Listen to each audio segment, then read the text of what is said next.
Michelle, my friend, it's so good to see you again. I'm so excited about this interview. I love you. You're such a special person. You're such a special friend. You mean so much to me. And I am thrilled to be interviewing you about your latest book that's just been released, Checking In. Congratulations and welcome. Thank you so much, friend. And I will tell you that you absolutely mean the world to me. Thank you. Thank you so much. You have made great impact on me. And I just am very humbled, and I don't take our connection for granted at all.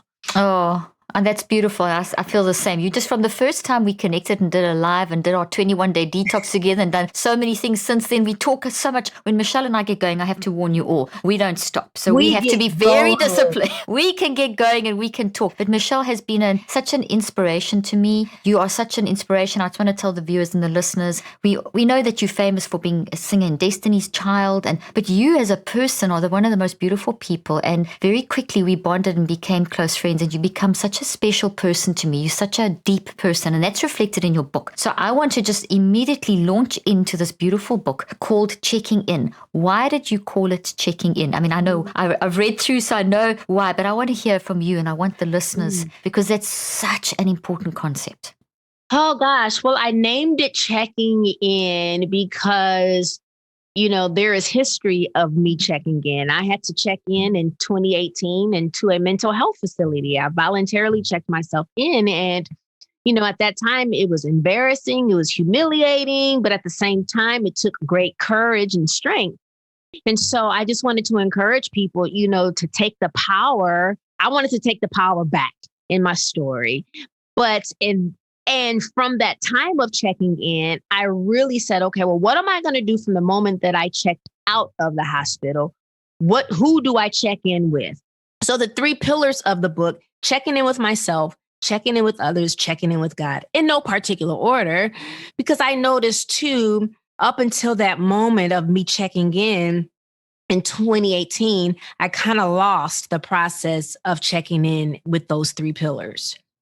So, Michelle, 3 pillars. I love that. Checking in with yourself, checking in with others, and checking in with God. No particular order, but that's what the 3 pillars are. And you've got, I think it's 11 chapters in the book. And you go through each chapter, you start with like a little story, and like the checking in at hotels, and the one with the poop in the toilet, and then there's the Nathan story, and then but each time you take your story, that concept, and you take it and you teach the lesson that you've learned from it.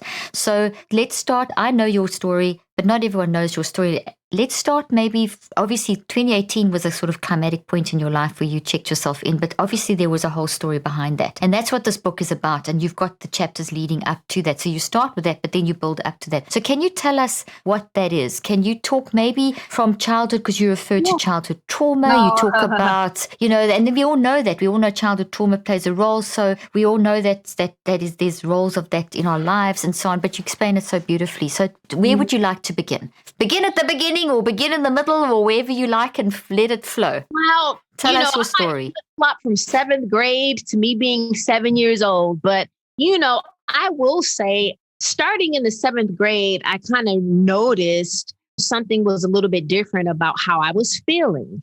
Like, man, I'm not happy, or wanting to isolate and sleep a lot more, kind of no interest in things that used to bring me joy. My grades were dropping, and I found myself needing a mentor and all this and all that. In junior high, that's kind of the moment where you're like, oh my gosh, it's like you can have a boyfriend, but you can't, because you can't have one in elementary school. But in junior high, it's like you almost should be, dating as much as you can, but not too serious. You know what I mean? Yes.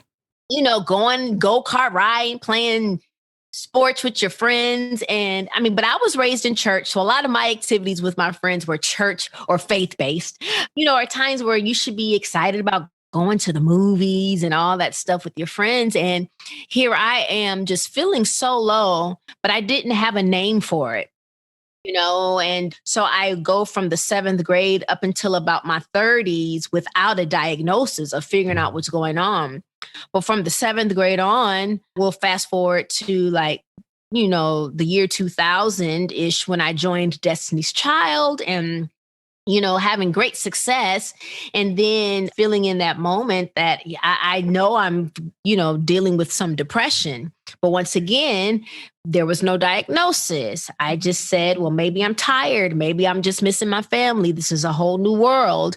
And sometimes when you're dealing with depression, you feel like it's supposed to look like something. You feel like something, but I didn't look like the person that they say should be depressed. When you It's see, like you want a definition. It's like these like diabetes has got a definition. You kind of want, but it doesn't have that because depression's not that kind of it.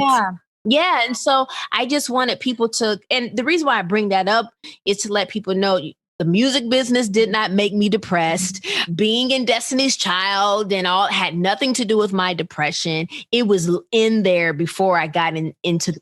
So I just, because, I just know how people are. Yeah. I'm glad you said that. Yeah. So that was just me wanting to clear that up. And, I just wish I would have even checked in with my parents or close friends to let them know how I was feeling. But sometimes when you grow up in a family where you don't talk about things, you just go on as long as everybody is happy. And as long as I think my parents were just like, well, the bills are paid. You got clothes on your back, food on the table, and a roof over your head. You have no problems, Because there's a lot more to life than just those physical things. And so you were saying that your parents grew up in that kind of environment because it was the Great Depression and the war and all that stuff. And then so they did their I think their parents grew up. So, and a friend of mine kind of brought that to my attention. And she was saying, your parents' grew up in that era of the Great Depression, right? So they were trying to survive, get food. I think my grandfather was in 2 wars, so, and so that's a lot. So you not saying that my grandparents didn't love their children. It was just like, I don't have time to be mushy. I'm trying to make sure that my husband doesn't get killed in the war. Like, there's a lot. And I think and I'm not saying that all families grew up that way. I can imagine that there were families where affection was still given and shown. But I don't know if it's culturally or not, but in my family, I don't think I can just tell even by how my aunts and uncles that are married, how they interact with their spouses. There's not a lot of public affection. So interesting. So that's how you grew up. That's how they grew up. And that's kind of how it was. Yeah. That's what your parents knew. So the patterns of parenting traveled to your generation. Listen, I knew something was going on with my mom's parents because it's 8 of them. Oh, yeah, that's a lot. We know some affection was going on. Yeah, there was something going on. with my mother being one of 8 kids. My father is an only child. Yeah. But they just weren't the touchy-feely type people. And so I just think that was then now passed on to my mom and her siblings, and how my mother raised us. There was not a lot of affection. And I can't say they understood emotional needs that needed to be met for their children. But I just don't think those emotional needs weren't met in them when they were growing up. So it shows you that generational thing that passes down, and there's just so much scientific research and evidence of that, and you experience that in your family. Yeah. And then you talk about your dad who died recently and how you didn't understand him, but now in hindsight, how you could see things differently. So it's like your perspective has changed and you look at things differently. I found that very interesting. You actually, if I may read a quote from your book, you talk about, just related to what we've just said, like all marriages, my parents went through their fair share of rocky moments. My father was a misunderstood man. I didn't relate to him because I didn't get it. But now that he's passed away, I can see it so much more clearly. I can see him so much more clearly. Think about it this way. Let's say all of our childhoods give us an adult functionality number of 1 to 10. Someone raised by great parents reaches 9 or 10 as an adult. Someone with not so great parents lands on the lower end. And then you talked about the generational thing, and then I'm going to jump down to another quote, then you can pick it up and say whatever you want about this. But it wasn't enough. My home was not a peaceful place. It was a place where the tension stretched until it snapped over and over again because we just didn't talk about things. There was no checking in.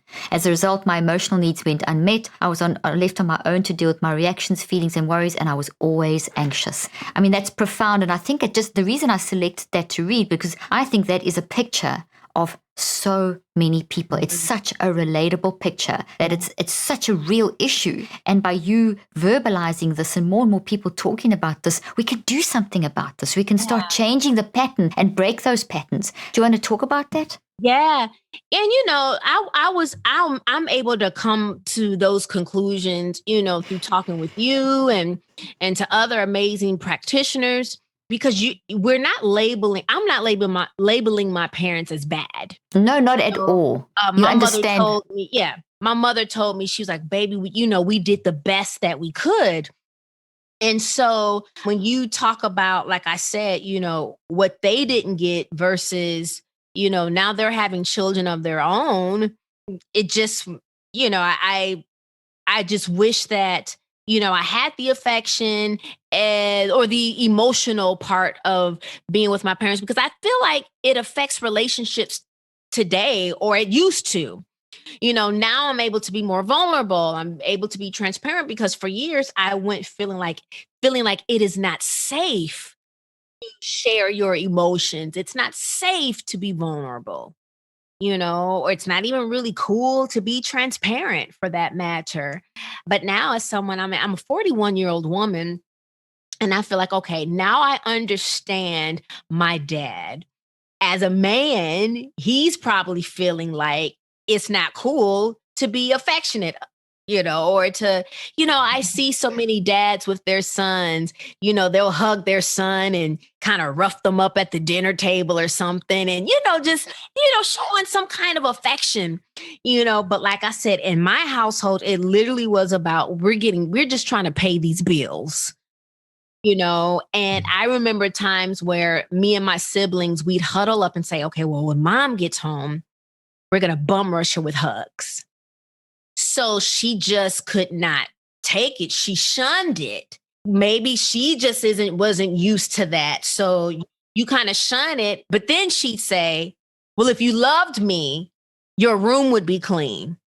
So it's like, so you can only accept hugs if we do something. You only want conditional. So us showing you that we love you was through us cleaning our room. But from her point of view, she's probably thinking, I make sure that you guys have beautiful comforters and pillowcases and shams, and you don't make your bed in the morning. So I could, as an adult, you could see it, but not as a 7-year-old. I can see it, but not as a 7-year-old or a 10-year-old. But as an adult, I've bought a house for people. I've bought cars for people. And I'm like, you don't take care of what I've done for you. So I get it. But it's like, we shouldn't make people feel like they have to do something for you in order to show you that they love you. Because like you said, then it becomes performance. It's like, okay, well, if I get good grades, that'll show my parents that I appreciate them. Okay, if I make my bed and do all the dishes, that lets them know that I love them. Versus, I still love you even though my bed is unmade. So let's have the hug. Let's go do the bed together. Would a baby be yes. I like that. So now it's like, if I were to have children, I can understand, like, I don't want to let my little one feel like crap because they didn't make their bed and they still want to show me affection. Yes, you don't want to tie those two together. So you've identified an incredibly important concept, and that is that the whole emotional mind side shouldn't be tied into the external physical, what we're doing. And we understand what you said. Your mom bought all those things because that was her way of trying to show you affection, but she hadn't bridged the gap. But as children, that gap is where we start. Mm-hmm. So it's almost as though if I listen to what you're saying, and if I listen to just, years and years of being in this world, there's a child needs to have that emotional need, that mind stuff, the think, feel, choose stuff, or that need met first before we can understand that the external physical, I do this and this and this for you, is enough. It's not enough. It's definitely not enough. It's not enough just to have, if I think of my dad was put in a boarding school at the age of 4. And I mean, like, he cried the first night, the whole night, and the nuns locked him in a cupboard as a 4-year-old. And he was, for the rest of his life, he was traumatized, and my own husband, Mac, Mac was shipped off to boarding school at 5 and didn't see his mom for a year. And, so just they were doing what they thought was the best, was putting them in the best schools. ourselves. But it wasn't that what it was. We've got to recognize our kids don't need the stuff as much as they need us. They need the hugs, not the stuff. They need the hugs, not the stuff. I mean, when you think about it, you could buy 80 toys, but they're going to find that one toy to maybe play with.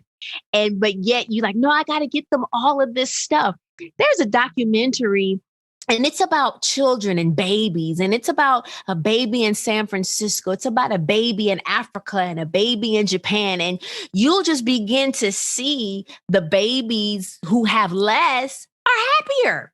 It's like even a baby at a younger age, say here in America, you're already taught to compete. You're already taught to be aware when you didn't get a math problem right or something. But in other countries, these children, they are just so happy. One child was happy and it was eating dirt.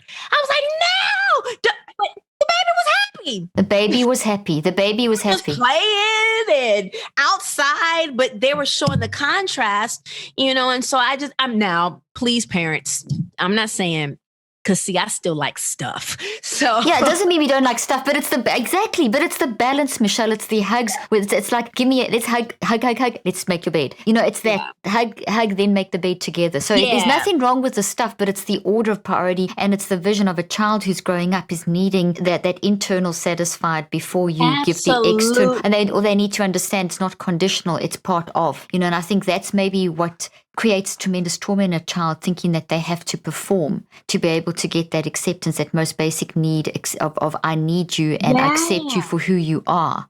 Absolutely. And that's what that hug does. That touch is, and I just say that because I just did a podcast on it today, but touch is our language of compassion. I notice that it's the language of compassion, but touch is literally the strongest language of compassion. It's the strongest way that we can show emotions and so on and things like that. So that hug can speak 1,000 words. So a picture does. It's a hug that's touch, even just a tap.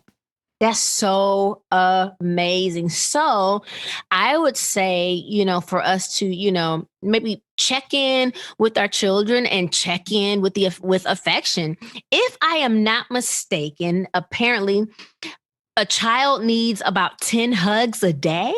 8 to 10 hugs a day. We should be giving 7. It's like 7 is minimum. Hugs, 7 to 10 hugs a day, and that should be like just par for the course. As my kids are adults, and I still do it. I'll still go, and the ones that some of my elder kids don't like to be touched as much, but the younger, some of them do. So it's personality as well. But there's still some touch, even if it's this, even if it's the slightest tap or it's a connection. Yeah. It's that connection. It's that checking in. It's I love you. It's how you doing, a heart so text. Good. Yeah.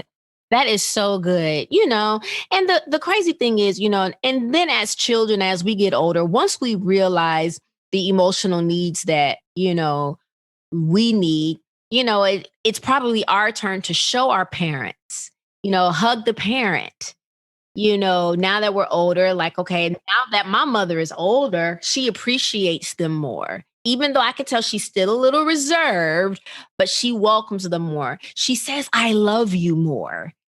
As before, there was not even, we could hang up the phone and not say, I love you. We went years without uttering the word, I love you. Michelle, I grew up with the same kind of thing, very strict Catholic parents. My mother's parents were in the war. I mean, it's such a similar story. And also my mother, it's only now as an 85-year-old that my mom feels free enough when I phone her and I'll end the call with love you, mom. She'll say, love you back. Aww. So yeah, it's really hard, that verbalization, but my kids and my husband have grown. So we do what we do, some of the things that our parents do. Unfortunately, generational things come through, but we do try and change it. And that love you thing is something that I was determined to tell my kids constantly and to tell my husband. And so that's just in our family, that love you is my kids, the siblings say to each other, love you. Every call, every connection is ended with love you, and they mean it. So that's another, I love that. So that checking in, I love you, that's part of the checking in that you write about in your book. Absolutely, checking in with others, and so it's so easy for me to tell my best friend I love them versus actual family member, like, my mother or siblings, you know what I mean? So that's just something we are more intentional about doing, and checking in with others, and also making sure that you have safe people to check in with in the others. And so I'm daily even intentional about when I check in with myself, like, am I a safe person that others can check in with?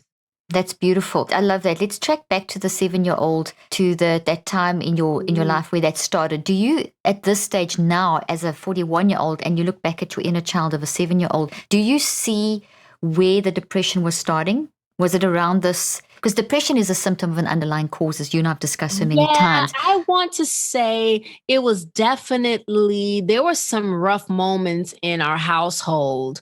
Money just can just tear a household up. The lack of, finances and provision, and parents not knowing how to communicate with each other. They forget that the kids are around and just start going bonkers. And so that's traumatic. That can be traumatic for a child when, you hear the voices raised, things being slammed or name calling or whatever. You're like, oh my gosh, what in the world is going on? And so I think for me, once I became aware, just kind of, you know, I think in marriage, with my parents' marriage, they were married 46 years up until my dad's passing this past December. So they made it work.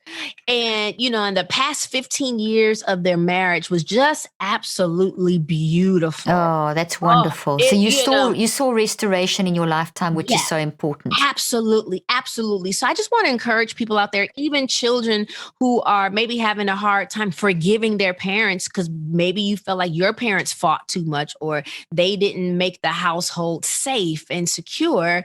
But, you just never know. If keep living, as my mother would say, you will understand. Maybe obviously they didn't have the right tools. And then too, when growing up in church, it depends on, especially in the Pentecostal church, maybe you're not taught to even go to counseling. Yeah, it's all suppressed. You talk about that in your book about not to talk about depression and not to talk about it because that's now you're not faithful enough or you haven't said enough prayers or you haven't read your Bible enough. So there's a lot of religious guilt. Absolutely. Or people will go to counseling if the thought of divorce comes up versus let's go to counseling because we can't seem to get over this issue that keeps coming up in discussion versus waiting till you're darn near divorced to want to go to counseling, or you're going to counseling to figure out how to separate your assets. Oh, so instead of at the end, do it preventatively, be proactive. Yeah. And so I can imagine, if my parents were able to do that, we probably would have seen some bliss earlier on in their relationship. But I think now they would be open to it because it's talked about more and it's more widely accepted. Yes. It has changed. That's been a very positive thing with mental health is the openness now to, there's all the good and the bad side, which you and I have many discussions of, but the openness to talking. Yeah. And anybody listening, don't beat yourself up. Like I said, for the last 15 years of my parents' marriage, I saw, bliss. I saw my dad just reaching out his hand to my mother, being so affectionate. He had a stroke in 2005, and so he couldn't walk or talk, but he was very coherent. And to me, because he couldn't talk, somehow it amplified his emotions and his affection. And so he had to show through touch. Compassion, the language of compassion. Yeah, he had to show through touch. And I could just tell he loved when we came around and he was so happy. And, my mother, with her being a registered nurse, he was getting 24-hour, round the clock, 7-day-a-week care. And so their relationship, it's like they fell in love again. Oh, that's beautiful. So you saw that. So that's brought healing to yourself. Yeah, it did. And so, like I said, there are folks listening and it's like, when are you going to, stop being upset with your parents for maybe the household being there's some turmoil in the house. Now, I'm not saying it's hard to forgive, especially when you were probably the recipient of some abuse, verbally, physically, and even I'll go even further on to say sexually. So it's hard to maybe you want to forgive your parents for any abuse that, may have been inflicted. But when you see them making a turnaround, maybe you can say, maybe there is something to this forgiveness thing. And I also, that's an issue in the book that I talk about as far as forgiveness as well, what that can do to the mind and your spirit, and just because you can forgive the abuser, but that doesn't mean y'all are going to go take a walk in the park. You might not feel safe, but I'm going to forgive you to release the shame and the weight of my heart, because forgiveness can feel like a weight on your chest. And you can just say, you know what? I'm going to choose to forgive this person and just walk through life, and it doesn't have to be a phone call you make to the person. It's just a choice. It's a choice. That's very powerful. It's a choice. It's a release for you. It's letting that disconnect between you and that toxic person. And it's a real physical thing that happens, and it's a very spiritual thing. It's happening on both levels. So it's so important. So it's checking in with yourself so you hear you talking about checking in with yourself to see if you've done the forgiveness. And I love how you talk about the fact that, our parents are doing a lot of parents have good intentions and have done the best with what they can, but they've made so many mistakes. And unfortunately, I'm a mother of 4. I said I wouldn't do what my mother did, and I've done my own. Maybe not what she's done, but I've done my own mistakes, and my kids won't do what I do. It's just how it goes, and we can get better and better each generation. And we definitely have hit an era in a sort of generation where I feel like I listen to my kids more than, like, my mom would say to me, why are you saying sorry to your kids? And why are you letting your kids tell you things? I said, because that's how I learned to be a better person. But for her, that was such a foreign thing. As the authority person, you actually just instructed your kids what to do. Whereas I've never had that philosophy. My kids have always been able to tell me what I do wrong. And that makes parenting more challenging, but it makes parenting more effective, because you can actually try and fix the problems that you have made in your kids' lives. Because no matter how good you think you are, you've messed up your kids' lives in some way. So you have to teach yourself how to, create the openness so that you can work through what you did, where you could look back at your parents. Yeah. And I've seen many parents say, either I've seen it in comments or I've heard them say, parenting did not come with the manual. Oh gosh, no. It's the most difficult thing you can ever do. Yeah. So as I get older, I'm just like, you know what? All right, it is what it is. But some of that did contribute to my depression, especially because I didn't know who to go to talk about it. My mother's brother was our pastor. And it's like, well, would I be telling him our family business?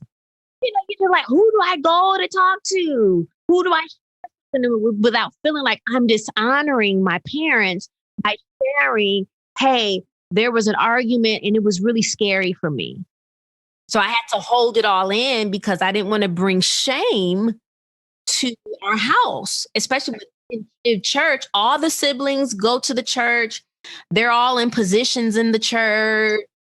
And you would think that those are the safest people you can talk to. But then again, maybe I was overthinking or feeling like, well, I don't want to bring shame, or we're not supposed to air the dirty laundry. So just get in the choir and put your robe on and get in the choir stand and sing. I write that in the book, how I had to get in the choir and just sing as if a horrible argument that I witnessed just didn't take place. That was wow. That creates so much cognitive dissonance in you. You and I have spoken so much about what that does with the toxic thoughts and, the whole thing. And so basically what you are saying in a nutshell, if I can just sorry, I didn't interrupt you, but just for the viewers and the listeners, the suppression of things, the conflict. I mean, you've got to be this certain way because of the pastors and the church and the siblings, but you deep down inside, you didn't know how to process. So you actually suppress, and that suppression you can't suppress because it's real. It's in your brain, it's in your body, it's in your mind. That suppression exploded in the depression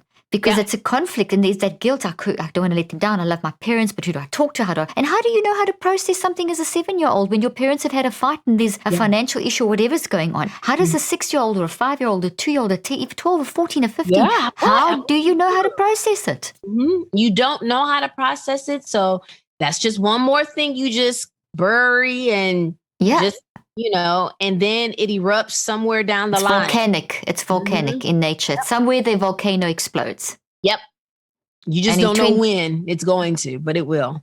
And in 2018, it exploded, and you just before, and you checked yourself in, and that checking in was a big decision. I remember you telling me about how you couldn't even get out of bed at one point. Do you want to talk about that? Let's talk about that point where you shifted. The first major depressive moment was between 2012, like 2012. And I remember speaking about it in 2013. And, I went on to manage it okay and, get some therapy and, but, still some ups and downs. But then in 2018, I realized, okay, you really aren't healed. You really are just getting healed enough to go back to work, healed enough to just get by. But 2018 was a pivotal year. Like, no, I am probably going to have to take some time off, even if it means resetting, even if it means losing out on major opportunities. I want to be here to get more opportunities. I feel like, opportunities will come, especially when I've had to take the time off. I feel like I will attract back because of the work that I'm putting out there, the seeds that I'm sowing now from a better whole emotional place, more whole and healed. So 2018 was a wake up call for me to take some time off. And in 2019, I did just that. I took the entire year off. I did like two major things, which was The Masked Singer. Yes, which was beautiful. That was easy. I didn't have to have hair and makeup on under those masks. I could just go to work and nobody knew who I was. So that probably was healing, like I go through life, nobody knowing who I am, nobody judging. And then I did a Christmas musical towards the end of the year because well, it's the holidays. But for the majority of 2019, I took a lot of time off. And in 2020, we had no choice. So in 2020, definite intentional work that we were afforded the opportunity to be able to do. Exactly. Yeah. So I think which has made 2021 a little brighter.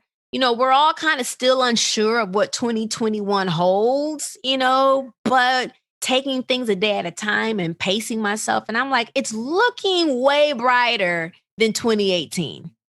Oh, that's beautiful. That's beautiful. And that's so encouraging and hopeful for people that checking in with yourself, that you gave yourself permission to take the time out to check in with yourself. Because and you said another beautiful thing, which and very important thing is that opportunities will always present. And we're in such a hurry, sickness, externally driven world where we feel every opportunity has to be taken or we're missing out on something. And, instead of taking sometimes times to process that maybe that opportunity is just not good now because you just physically and mentally aren't able to do that. But there'll be another one down the line and not living with regret. That takes a tremendous amount of shifting in one's thinking to do, especially when you are a successful businesswoman, which you are. I know you're a singer, but you're a success in your career. So for you to turn down an opportunity to be able to check in with yourself is a huge deal. And I know it was. I know having spoken to you, but it was such a valuable, it shifted your life perspective. It gave you perspective. And you talk about that in the book about, you talk about getting perspective when you check in with people, when you check in with yourself. Can you talk a little bit about that? Absolutely.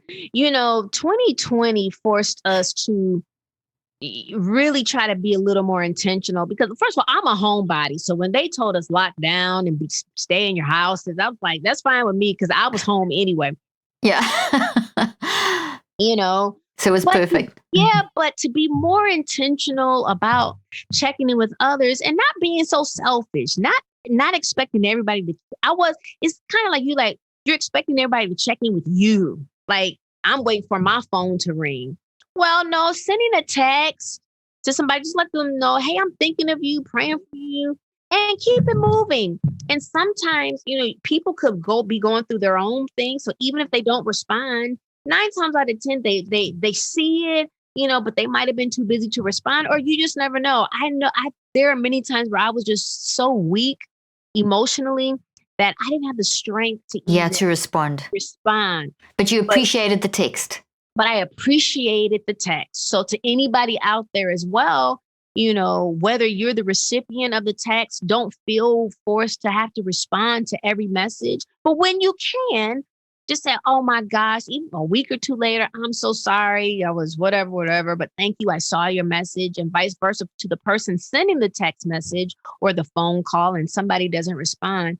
Just know that they see it and it's needed more than you know. Oh, that's amazing. That's amazing. You talk about another concept in your book about having a bruise, like when you get a bruise on your leg, you felt like your heart was bruised, and you talk a little bit about the story with Nathan with the work situation, and then there was someone else who was a potential relationship, and you talk about how it affected your self-esteem, and you made a little list of I am shame and those kind of things. Let's talk a little bit about that, because this depression, we've spoken about the general depression, but it translated into, I hear you're a beautiful, successful woman, and part of Destiny's Child, when it was, when you were part of Destiny's Child, and you've continued to go on. So people would look at you, and I know you've had this. I know you've had people commenting, and we've discussed this before. You're beautiful. You've got everything. And you've got, wealth, whatever, famous. But why are you complaining, kind of thing? But you deep down inside had a bruised heart. You felt that heaviness. You felt that. Okay, so talk about that. Yeah, that bruised heart, or feeling like, man, there are some people close to you that are kind of making those lies that you believe about yourself ring true. Because they have their own agenda. And so you kind of see yourself as not valuable. If you feel like someone close to you has taken advantage of you, it's like, why would you use me? Why would you want to take advantage of me? Or why would you keep me in the dark about something? Am I not valuable enough to you to keep it real with me? So that's a lie you believe. I'm not valuable. So you add that to the other sticky pads in your imaginary mirror. Okay, I'm not valuable. Okay, now you like, okay, I'm not valuable. No one's going to love me, or I don't sing good enough, or I'm not as pretty as the others. All these labels and lies that you believe, they're lies. They're certainly lies. Because first of all, none of these negative things that I've ever said about myself, they're not even rooted in the Word of God. They're contrary to what God thinks of us. Exactly. And that's the checking with God bit. Yeah. And so it's intentional. I literally am looking at my mirror right now because I'm like, life and death are in the power of the tongue. And I have that scripture written on my mirror. So it's like, okay, what am I going to make sure that I'm always speaking life to? Speaking life in situations, speaking life into people, and life into myself. So you'll see on my mirrors, I am enough. I have what it takes. I am lovable. Even with my quirky self, I am. You are very lovable. Let me affirm that, my friend. But you had to believe it. You had to believe it. So what you're telling me, and your posture changes when you believe it. How you walk changes when you believe it. What you decide to entertain when you believe it changes. You don't entertain negative self-talk. You don't even let people talk down about themselves. Just the other day, I had to tell somebody, hey, stop doing all that negative self-talk about yourself. That's amazing. Okay, so you've said something so powerful and valuable, and that's that, how to see yourself and how they lies. But you also say something in your book, and I want to now bridge a gap for people. You say something in your book about how you knew what to do, but you weren't doing it. And I think it was around the situation with Nathan and your mom, whatever, and that bruising your heart. And Nathan was the fictitious person you created. I mean, the fictitious name, the pseudonym. So there's a lot out there of positive affirmations. There's a lot of women's conferences that you sing there, I talk there, you talk there, where they'll say, I am this, and they stand up and declare it. We know that the positive affirmation, but if you just say it, it's a Band-Aid on a wound. It's not going to, it's just chopping the head off the weed. It's going to grow back. So what is the bridge, Michelle, that you crossed between recognizing that I am valuable is true from I am not valuable? Because there's a bridge. Because we know, we can be told a million times. I can tell you a million times you are valuable and you're amazing. But until you believe it. So what is that bridge? How do you get from knowing that I am, but actually believing? Because that's the hard part for anyone to try and... knowing and believing, even when you don't feel it right away. That's good, because your unconscious mind and body actually know it first anyway. Yeah. And so then you almost work yourself up to where now I literally sit and make myself feel what it's like to feel loved. What would you feel like if the love of your life took you on a trip and y'all are on a beach and you're holding hands? You'd feel secure, ooey gooey. Ooh, how would you feel if you got that phone call and they accepted your proposal or a grant just got accepted? How would you feel? How would you feel when you actually decide to believe the words that you say at every conference? Now, you better stop wasting your money at these conferences if you're not going to believe what folks are saying. You might as well stay at home. But start just believing, just start feeling it. And I'm telling you, I literally put on music. If people lived with me, they'd laugh at me because I dance. I literally shake my butt, and before you know it, it makes me laugh. I'm in it. It's like, what in the world am I doing? And so it's just something that I do as soon as I get up in the morning. I put my music on and I make sure it goes into the speaker, into the kitchen so that it's permeating through the house. I get up, I make my bed, and, because even stuff like that, making sure that I make my bed every day, no matter what. What? It's a step. Why do you do that? Tell me why you do that. Well, first of all, I look at my bed now and it just looks so nice and tidy. I don't put as many pillows on there as I used to because I was like, okay, now having to put all these pillows back early in the morning is wearing me out. Too much work. Too much work. So I put the pillows on that matter and a couple decorative pillows. But I don't know, it's something about walking into my room and just looking at something tidy and organized. But there was a time you didn't do that. Look, my own mama would tell you that I didn't make my bed. Remember, if you make your bed, so there was some truth to that. But now it's so funny because she'd be so proud if she walk into my home and be like, it's so tidy in here. I wish you were like this when you were younger. It's like, when we're young, we're not thinking of You're not thinking of making beds and tidy rooms. No, it's not a relevant thing. No, but unless it was a Saturday where she really said, okay, before y'all watch cartoons this morning, you got to clean your room. Okay. But I don't know. It's just something about it makes me feel good. Maybe it's a part of self-care, but there was a time where all I could do was lay in the bed. There was a time where the dishes piled up. There was a time where I didn't take a shower. Depression is make you stink. And so that's why sometimes I was so happy with the physician that said, hey, at least get up in the morning, make some oatmeal. He said, even if you got to get back in the bed, just do something. So I tell people, even if it's you feel like you brush your teeth and take a shower.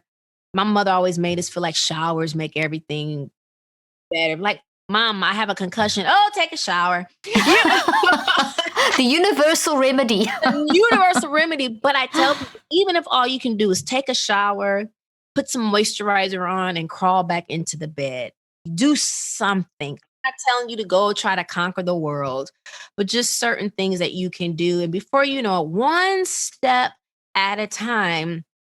But I think for me, my wake-up call was when I realized each time that I had sunk into a depression, a feeling just never came over me that said, get up.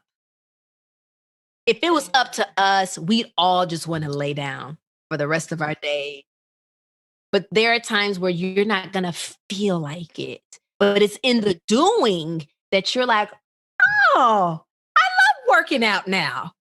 Yeah. So it's to start that's just to get it going. So it's like because your non-conscious mind and your body know before your conscious mind. So we have to get that non-conscious conscious mind. It's the non-conscious mind that recognizes the mess. It's got the wiseness in it and all that. Oh, this is beautiful. So it's the doing that's incredibly important. Michelle, I just want to respect your time because I know you've got a lot of interviews that you're doing with your book tour. And I'm so excited about this book. Have you got time for one more question? I do. Mm-hmm. Good. Okay. So I want to ask you you talk about relationships a lot, and you talk about the relationship when you were at work with someone was working with you and they broke your trust. Mm-hmm. And then you also talk about love relationships and where you're at today. So I know those are two quite loaded questions, so you can answer them anyway, but I know that they're questions that people I know you can speak to people's hearts on that and really advise them.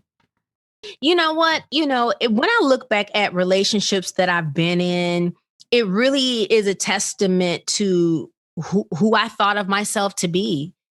Feeling like, well, this person pursued me. Yeah, but were they worth my time? Were they worth me? And, probably not. But there was just something in me longing for connection, longing for affection, longing for affirmation. And I really tried to seek them out in relationships, even to the point, in 2018, I was engaged to someone that was just amazing, the love of my life. And I'm like, wow, for all the mess ups of past relationships, this is really the one. And then that didn't work out. And so I almost started to just even settle and say, maybe I'm not cut out for relationships, but, I'm just taking this time to just, really do some work. And I think we will attract things when we're not so desperate for them.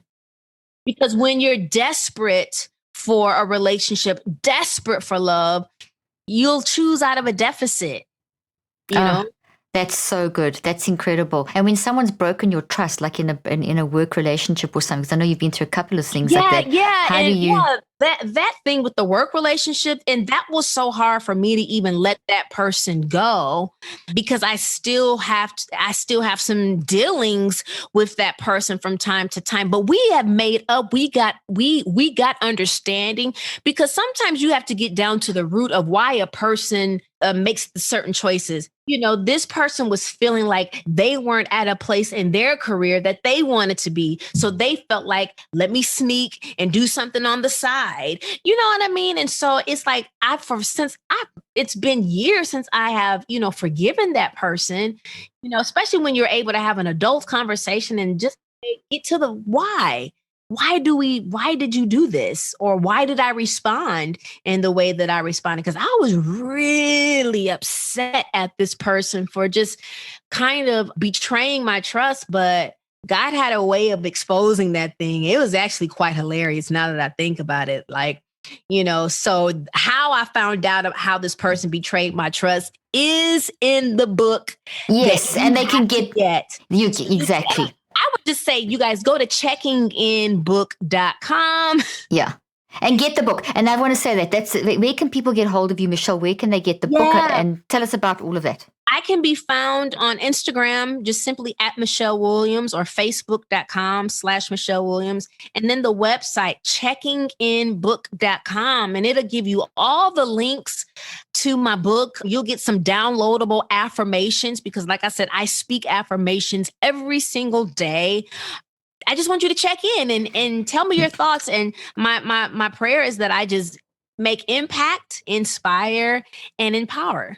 And you will do. This book is a must-have. It's absolutely beautifully written. It's from your heart. Thank you. And it's filled with lessons. DRLEAF, she writes something for me with the book. So even if you just buy it because you want to see what Dr. Leaf said about the book, what you say is so much more weighty. It's filled with life lessons. It's filled with humor, life lessons, beautifully written, honest. It's excellent to help you just manage your mind and move forward. Get this book. You cannot not get this book. We all need to check in. Michelle, you really teach us how to check in. I love that. I think the title of the book just captures what you're trying to do with mental health, which is get people to check in with yourself, check in with others, check in with God. It's beautifully written. It's a must-have book. It's a wonderful gift for other people to do. Yes. People often say, what can I do to help someone who's battling? This is the kind of book you can give to someone who's battling. Absolutely. They can read through that. I was just thinking of that actually this morning. I was thinking, hey, I want to give this book to someone that I know would actually really benefit from just hearing these stories, because you tell your stories, you relate them, and you teach people stuff. Thank you, Michelle. We'll put all those links in our show notes, and we're going to wrap up with a very, very, very quick just question I ask everyone.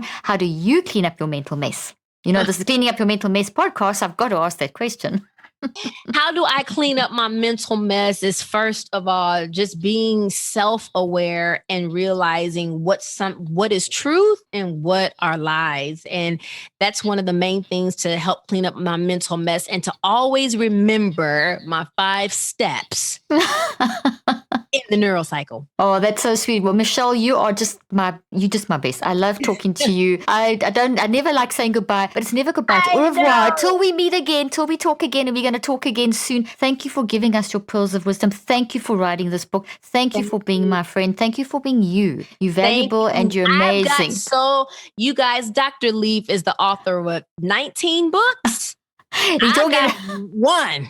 So, Dr. Leaf is just such an inspiration and such a light to this entire world and earth. And so, thank you guys for letting me come in to y'all space. And so I'm excited to check in with you guys again.